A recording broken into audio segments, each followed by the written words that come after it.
మీరు చూస్తున్నారు కదా, మీకు సగం సగం చేసినట్టు అనిపించిందా, మరి ఏం పూర్తిగా చేసినట్టు పబ్లిక్ అంటే ఏమంటారంటే కొంతమంది రైతు బంధువు నుంచి అందరికి అందలేదంట. అనిపించింది? ఒకటి గ్యాస్ కూడా కొంతమందికి మాకు వచ్చినాయి, కొంతమందికి రాలేదు.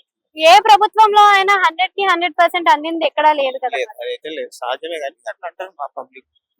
అంటే పబ్లిక్ విషయం పక్కన పెడితే మీకేం పథకాలు అందినాయి, అసలు ఎంత వరకు చేసి? ఏం పథకాలు అయితే ఏమి అంటారు. సర్వే చేసిండు కదా, మరి సర్వే అనేది కరెక్ట్ గా జరిగిందంటారా? సర్వే అయితే చేసిండు, కానీ మళ్ళా మాకైతే మళ్ళా వస్తుందా రాదని కూడా గ్యారంటీ లేదు.